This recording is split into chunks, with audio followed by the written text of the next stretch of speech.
News channel, TV, social media, WhatsApp, Facebook याच्या पलीकडे काय कमेंट्स नाही किंवा काय नाही.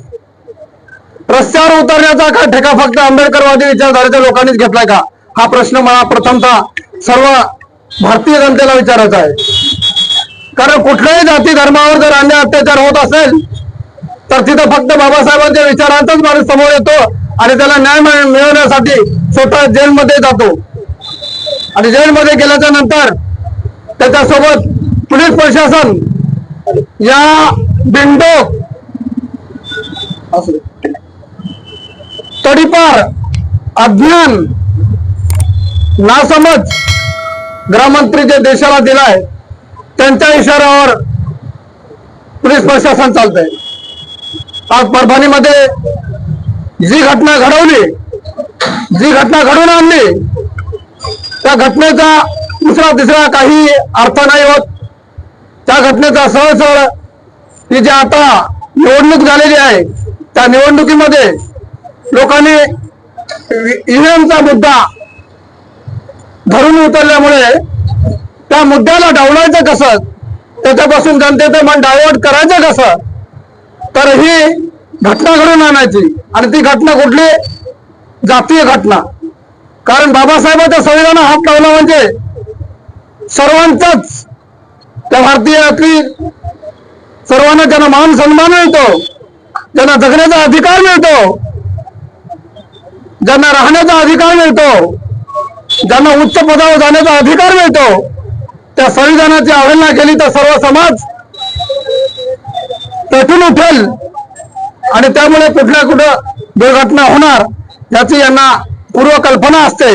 आणि त्याच कल्पनेद्वारे हे बीजेपी सरकारमध्ये सत्तेमध्ये असलेले सत्ताधारी लोक याचा गैरफायदा उचलतात आणि कुठे ना कुठे असा गालबोट लावण्याचा कार्यक्रम करतात. मुळात त्या बीजेपी सरकार सत्तेत आल्यापासून कुठल्याही महापुरुषांचा आदर आतापर्यंत या लोकांनी केलेला नाहीये. मग तो शिवाजी महाराज असेल, डॉक्टर बाबासाहेब आंबेडकर असेल, महात्मा ज्योतिबा फुले असेल, अशा आपल्या कुठल्याही महापुरुषांचा या मनोवादी विचारधारेच्या लोकांनी कुठलाही सन्मान केलेला नाही. आणि म्हणून या लोकांना माहित आहे तर डॉक्टर बाबासाहेब आंबेडकरांच्या पुतळ्याची अवहेलना करणे किंवा शिवाजी महाराजांच्या पुतळ्यांची अवहेलना करणे किंवा भारतीय संविधानाची प्रतिकृतीची अवहेलना करणे तर कुठेतरी दंगा भडकून येईल आणि लोकांचे ईव्हीएमवरलं जे आंदोलन आहे त्या आंदोलनाला स्थगिती येईल आणि त्यांचे माइंड डायव्हर्ट केले जातील. हा त्यांचा मूळ उद्देश आहे आणि त्या उद्देशाने हे कार्यक्रम करत आहे. परंतु आज देशामध्ये सुशिक्षित वर्ग भरपूर मोठ्या प्रमाणात झालेला आहे.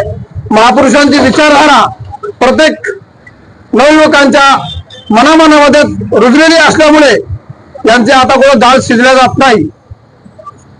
आणि आपण सर्वांनी निश्चय केला पण पाहिजे तिथं जात धर्म भेद या गोष्टीला प्राधान्य न देता समाजामध्ये देशामध्ये आपल्याला रोजगार, आपल्या मुलांना शिक्षण आणि आपल्या समाजाला स्वास्थ्य उपलब्ध कसं करून देता येईल याकडे फोकस दिलं पाहिजे. आणि या जाती धर्माच्या दंगलीमध्ये न पडता अशा मनोवादी विचारधारेच्या बीजेपी सरकारला निस्तनाबूत करण्यासाठी ईव्हीएमचा मुद्दा हा धरून ठेवला पाहिजे. कारण ईव्हीएमचा मुद्दा जर हातात ठप्प केला तर येणाऱ्या काळामध्ये ईव्हीएमवरच हे इलेक्शन जिंकणार आणि परत जे आहे तसं चालू राहणार. त्यासाठी सर्वांनी मला एकच सांगायचं आहे, ईव्हीएमचा मुद्दा कुठेही थांबता कामा नाही. आणि झालेली निंदनीय घटना आहे त्या घटनेचा विरोध करता अमित शहाने जे वक्तव्य केले, आंबेडकर आंबेडकर आंबेडकरी पॅशन झाले. अरे आंबेडकर आंबेडकरी पॅशन नसून ते सर्व भारतीयाचा ब्रँड आहे, ब्रँड. तू काय सांगणार आम्हाला आंबेडकर आंबेडकर? जर तुला देवाचे एवढे 7 जन्म स्वर्गवास करायचा असेल तर जाऊन मंदिरात बस, स्वतः स्वर्ग उपभोग. आमचा स्वर्ग आणि आमचा नरक बाबासाहेबांनी आम्हाला शिक्षणाजवळ दाखवून दिलेला आहे. आम्हाला स्वर्गाची अपेक्षा नाही आणि नरकाची अपेक्षा नाही. कारण आम्ही अशा थोतांड आणि फाकंडवादी विचारधारेवर चालणारे आंबेडकरवादी विचारधारेवाले लोक नाहीत. ते प्रथमतः तू लक्षात घे. आणि बाबासाहेब आंबेडकर आणि कुठल्याही महापुरुषांचा यापुढे जर तू अशा प्रकारे उच्चार करत असेल तर तुला संसदेत येऊन मारण्याची ताकद या आंबेडकरवादी विचारधारेच्या लोकांमध्ये आहे. ते प्रथमतः या बीजेपी आणि या मनोवादी विचारधारेच्या लोकांना समजून घेतलं पाहिजे आणि प्रत्येक समाजानं जागरूक झालं पाहिजे.